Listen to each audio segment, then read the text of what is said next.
Praise the lord. దేవునితో సమయమైన ప్రోగ్రామ్కి మీ అందరినీ ఆహ్వానిస్తున్నాను. ప్రార్థనతో మొదలు పెట్టుకుందాం.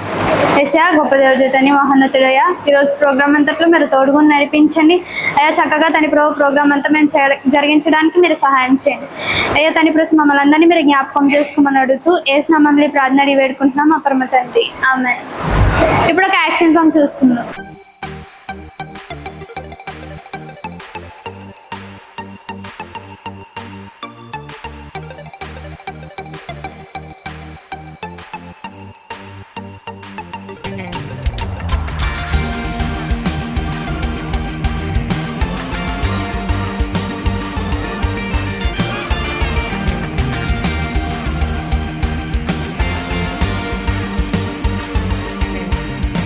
నన్ను వెలికి వచ్చిన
స్టోరీలో లాస్ట్ వీక్ ఏలియా గురించి తెలుసుకున్నాం కదా, తన శిష్యుడైన ఎలీషా గురించి తెలుసుకున్నాము.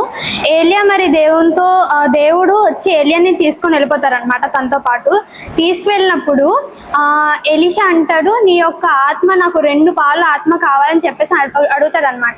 అడిగినప్పుడు మరి ఏలియా నుంచి ఎలీషాకి 2 పాలు ఆత్మ వస్తుంది అనమాట. అంటే దేవుడి దగ్గర నుంచి ఏలియాకి ఎంత శక్తి ఉందో దానికి డబల్ శక్తి ఎలీషాకి వస్తుంది. వచ్చిన తర్వాత మరి ఎలీషా కూడా ఇశ్రాయేలు దేశంలో గొప్ప ప్రవక్తగా వాడబడుతున్నాడు అనమాట. అయితే మరి అప్పుడు సిరియా అని ఒక దేశం ఉండేది. ఆ దేశం వారు ఇశ్రాయేల్ దేశం మీదకి యుద్ధానికి వచ్చి ఇక్కడ యుద్ధం చేసి ఇక్కడ ఉన్న జనాలందరినీ కూడా తీసుకొని వెళ్ళిపోతారు అనమాట. అంటే వాళ్ళకి కావాల్సినవన్నీ ఇక్కడ నుంచి పట్టుకొని వెళ్ళిపోతారు. వెళ్ళిపోయినప్పుడు అక్కడ సైన్యాధిపతి ఉంటాడు కదా, ఆ సైన్యాధిపతికి తన భార్యకి సేవ చేయడానికి ఒక చిన్నదాన్ని తీసుకెళ్తాడంట. అక్కడ ఈ అమ్మాయి సేవ చేస్తూ ఉంటది తన భార్యకి. సేవ చేసిన తర్వాత ఒక దినాన్న ఈ సైన్యాధిపతి ఉన్నాడు కదా, సైన్యాధిపతికి కుష్ఠరోగం అని ఒక వ్యాధి ఉండేదన్నమాట. అప్పట్లో ఆ వ్యాధి ఉండేవాడిని చాలా అంటే వాళ్ళని ఊరికి అవతల ఉండేలా చేసేవారు అనమాట. అయినా సరే ఈయన మరి సైన్యాధిపతి కనుక ఈయనకి చాలా మంచి హోదా ఉంది. అయితే ఈ సైన్యాధిపతి పేరు నయమాన్ అనమాట. అయితే ఇదంతా చూసిన తర్వాత ఆ ఇశ్రాయేలు చిన్నది నయమాను యొక్క భార్య దగ్గరకు వచ్చి మరి నయమాన్కి కుష్ఠరోగం ఉంది కదా, మా దేశంలో ఒక గొప్ప ప్రవక్త ఉన్నాడు, ఆయన ఖచ్చితంగా ఈయన యొక్క జబ్బుకి ఆయన ఏదో ఒక పరిష్కారం ఇస్తారు, దేవుని దగ్గర ఆయన ప్రార్థన చేస్తారు ఇతని కోసం అని చెప్పేసి వాళ్ళ ఆవిడతో చెప్తారనమాట. అంటే నయమాన్ యొక్క ఆవిడతో చెప్తారనమాట. చెప్పినప్పుడు మరి వాళ్ళ వైఫ్ వచ్చి నయమాన్తో చెప్పినప్పుడు నయమాన్ కూడా ఈ చిన్నదాన్ని చెప్పిన మాట విని ముందు సిరియా దేశపు రాజు దగ్గరికి వెళ్తాడనమాట. మరి సైన్యాధిపతి అన్నప్పుడు వాళ్ళు ముందుగా ఇన్ఫార్మ్ చేసుకోవాలి కదా, అలా చేయడానికి తన రాజు దగ్గరికి వెళ్ళినప్పుడు తన రాజు ఏం చేస్తాడనమాట, ఇశ్రాయేల్ దేశపు రాజు ఉంటాడు కదా, ఆ రాజుకి ఒక లెటర్ పంపిస్తాడనమాట. ఇలా మా దేశపు యొక్క సైన్యాధిపతి మీ దేశం దగ్గరకు వస్తున్నాడు, మీ దేశంలో ఇతను కుష్ఠరోగం నయం చేసే వ్యక్తి ఉన్నాడంట కదా, ఇతనికి ఏదేమైనా సరే కుష్ఠరోగం నయం చేసి పంపించండి అని చెప్పేసి చెప్తారనమాట. చెప్పినప్పుడు ఆ లెటర్ ఏమో ఇశ్రాయేల్ దేశపు రాజు దగ్గరకు వస్తుంది. అప్పుడు ఆ లెటర్ చూసిన ఇశ్రాయేల్ దేశపు రాజు ఏమనుకుంటాడంటే చాలా భయపడతాడు అనమాట. ఎందుకంటే అప్పటికే వీళ్ళ దగ్గర ఉన్న మొత్తం అంటే వీళ్ళ జనాల్ని కానీ వీళ్ళ ఆస్తిని కానీ మొత్తం అంతా తీసుకొని వెళ్ళిపోయారు అప్పటికే సిరియా దేశపు వారు. అదేంటి ఇప్పుడు ఉన్నది కూడా ఇప్పుడు కానీ అతను నయం చేయలేకపోయాడంటే ఇప్పుడు ఉన్నది కూడా తీసుకుని వెళ్ళిపోతాడని ఇతను చాలా టెన్షన్ పడుతూ ఉంటాడు అనమాట. టెన్షన్ పడుతున్నప్పుడు అతని దగ్గర ఉన్న సేవకులు ఉంటారు కదా రాజు దగ్గర, ఆ సేవకులు అంటారు మన దేశంలో ఒక ప్రవక్త ఉన్నాడు, ఆ ప్రవక్త దగ్గర ఖచ్చితంగా దేవుడు ప్రార్థన చేస్తే ఆ ప్రవక్త ఎట్లయితేగానే జవాబు వస్తుంది మనకి అని చెప్పేసి అంటారు. అనినప్పుడు మరి తర్వాత నయమాను ఇశ్రాయేలు దేశపు రాజు దగ్గరికి వెళ్ళడం జరుగుతుంది అనమాట. జరిగిన తర్వాత ఆ ఇశ్రాయేలు దేశపు రాజు తన సేవకుల్ని ఇచ్చి ఈ నయమానుని ఎలీషా ఇంటికి పంపిస్తారు. పంపించినప్పుడు ఎలీషాకి కూడా ఒక దాసుడు ఉన్నాడు. అంటే ఇప్పుడు ఏలియాకు ఎలాగైతే ఎలీషా దాసుడో ఎలీషాకి కూడా ఒక దాసుడు ఉన్నాడు, గెహాజీ అని ఒక దాసుడు ఉండేవాడు అనమాట.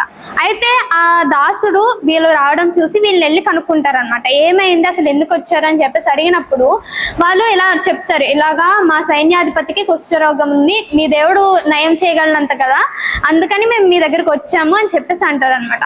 అనినప్పుడు మళ్ళీ గెహాజీ వచ్చి అదే వార్త ఎలీషాకి చెప్తాడనమాట. చెప్పినప్పుడు అప్పటికే దేవుని ఆత్మ ద్వారా ఎలీషాకి ఆ విషయం తెలుస్తుంది. అంటే ఇలాగా సిరియా దేశపు సైన్యాధిపతి వస్తున్నాడని, అతనికి కుష్ఠరోగం ఉందని, తిన దగ్గరికి లయం చేయించుకోవడానికి వస్తున్నాడని మొత్తం తెలుస్తుంది. తెలిసిన తర్వాత అప్పుడు గెహాజీ వచ్చి చెప్పిన తర్వాత అయితే అతనే ఆ వ్యక్తిని ఎలీషాకి అర్థమయ్యి తను ఏమంటాడంటే యోర్దాను అని ఒక నది ఇశ్రాయేల్ దేశంలో ఉందని మనం తెలుసుకున్నాం కదా, ఆ నదిలోకి వెళ్ళి 7 సార్లు మునగమని చెప్తాడనమాట. చెప్పినప్పుడు మరి గెహాజీ వచ్చి అదే మాట ఈ సైన్యాధిపతి వాళ్ళకి చెప్తారు. చెప్పినప్పుడు ఈ సైన్యాధిపతికి ఎంతో కోపం వస్తుంది అనమాట. ఎందుకంటే ఏమని అంటాడంటే మా దేశంలో నదులు లేవా, మా దేశంలో సముద్రాలు లేవా, ఇక్కడికి వచ్చి ఈ యోర్దాన్ నదుల్లోనే ఎందుకు మునిగితే నాకు కుష్ఠరోగం పోతుంది అని చెప్పేసి అనుకుని చాలా కోపపడతాడు అనమాట. అప్పుడు సేవకులు ఏమంటారంటే, ఒకవేళ నువ్వు పేదోళ్ళకి డబ్బులు ఇవ్వమంటే ఇస్తావు కదా, లేదంటే పేదోళ్ళకి భోజనాలు పెట్టమంటే పెడతావు కదా, వాళ్ళు జస్ట్ యోర్దాను నదిలో 7 సార్లు మునగమని అడిగాడు అతను.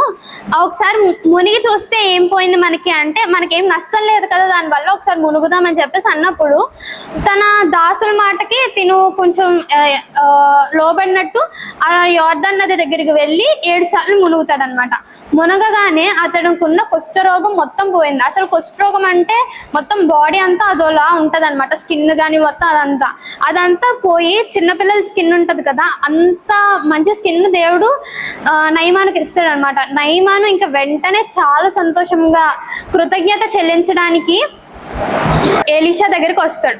ఎలీషా దగ్గరికి వచ్చినప్పుడు అతను తన వెనకాతల చాలా డబ్బులు, మరి సైన్యాధిపతి కనుక డబ్బులు, బట్టలు, ఆహారం అన్ని తీసుకుని వస్తాడు అనమాట ఇతనికి ఇవ్వడానికి.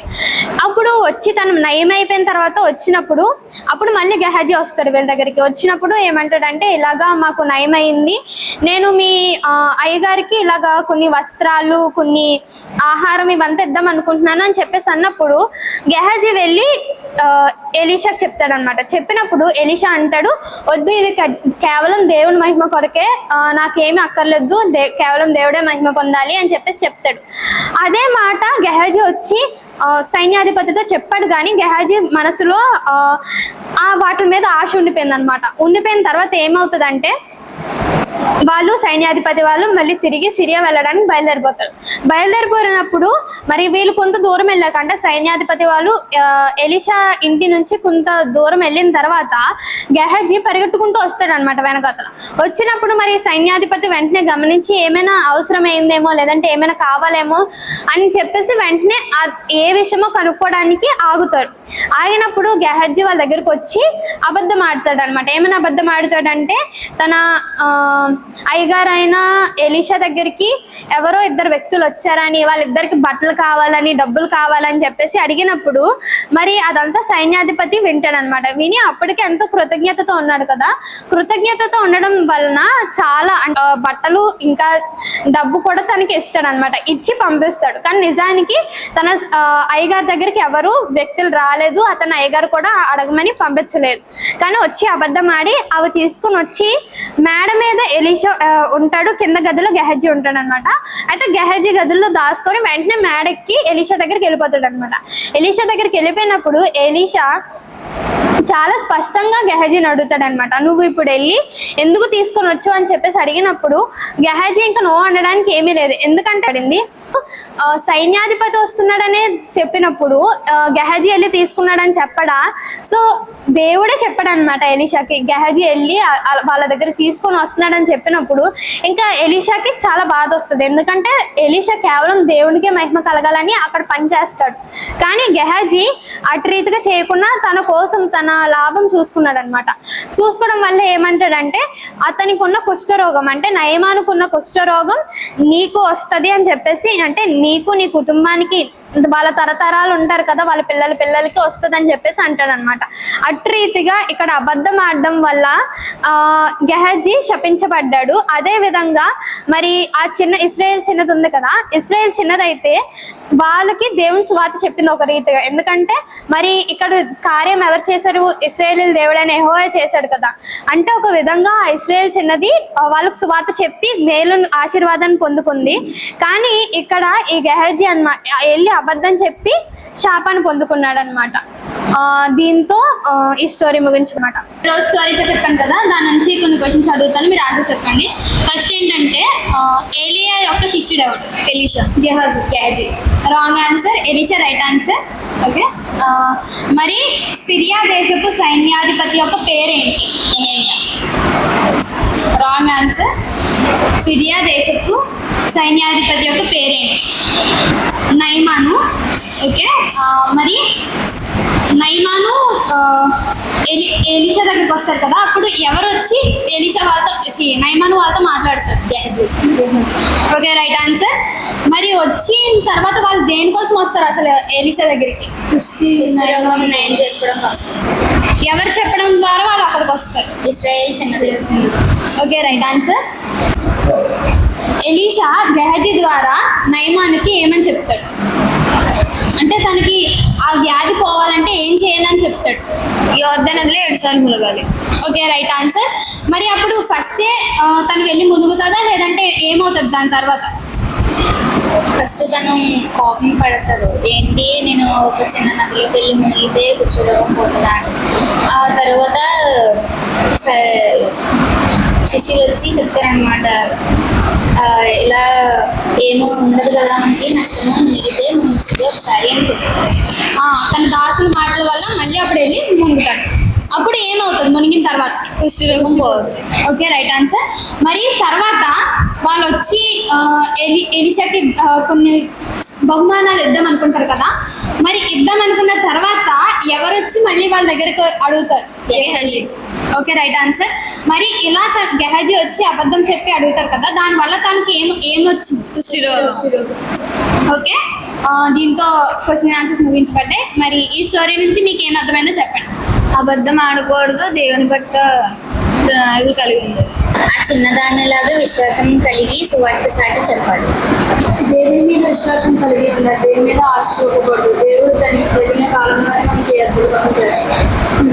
మనం కూడా చిన్నదానిలాగా ఇతరులకు సువార్త చెప్తూ గెహజీ లాగా ఉండకుండా, అంటే అబద్ధం చెప్పి నష్టాన్ని తెచ్చుకోకుండా మనం ఎప్పుడు నిజం మాట్లాడుతూ దేవుని కోసం జీవించాలి. ఓకే, కంఠస్థవాక్యం చదువుకుందాం. ఈరోజు కంఠస్థవాక్యం తెలుసుకుందాం. కీర్తనలు 119వ కీర్తన 1 నుంచి 4 వచనాలు. యెహోవా ధర్మశాస్త్రమును అనుసరించి నిర్దోషంగా నడుచుకున్న వారు ధన్యులు. ఆయన శాసనములను గైకొనుచు పూర్ణ హృదయంతో ఆయనను వెతుకువారు ధన్యులు. వారు ఆయన మార్గములో నడుచుకొనుచు ఏ పాపమును చేయరు. నీ ఆజ్ఞలను జాగ్రత్తగా గైకొనవలెనని నీవు మాకు ఆజ్ఞాపించి ఉన్నావు. దేవుడి వాక్యం దీవించును గాక. ఆమేన్. నెక్స్ట్ వీక్ అడుగుతాను, మీరు చెప్పండి. లాస్ట్ వీక్ కంఠస్థవాక్యం ఇచ్చాను కదా, అది ఒకసారి అబ్జర్వ్. యెహోవా కృప మన ఎడల హెచ్చుగానున్నది, ఆయన విశ్వసత్య నిరంతరం నిలిచెను. కాబట్టి అన్ని జనులారా యెహోవాను స్తుతించుడి, సర్వజనులారా ఆయన్ను కొనియాడి యెహోవాను స్తుతించుడి. దేవుడి చిన్న వాక్యం దీవించును గాక. ఆమేన్. ప్రార్థనతో ముగించుకుందాం. స్తుతి స్తోత్రం నాన్న, గడిచిన వారి నుంచి జనం వరకు కాచి కాపాడినందుకు మీకే వేలాది వందనాలు, స్తుతులు స్తోత్రాలు చెల్లించుకుంటున్నాం తండ్రి. ఇదిగోని తండ్రి ప్రభు నాయన, ఈరోజు ప్రోగ్రామ్ మంచిగా జరిగినట్లు చూసినందుకు మీకే వేలాది వందనాలు, స్తుతులు స్తోత్రాలు చెల్లించుకుంటున్నాం తండ్రి. ఇదిగోని తండ్రి ప్రభు నాయన, ఇశ్రాయేల్ చిన్నదానులకు కూడా మేము విశ్వాసంతో కలిగి సువార్త చాటేవారిలా ఉండేలా దయచేయమని వేడుకుంటూ ఈ చిన్ని ప్రార్థన యేసు నామములో అడిగి వేడుకుంటున్నాం మా పరమ తండ్రి. Amen. Praise the Lord. Next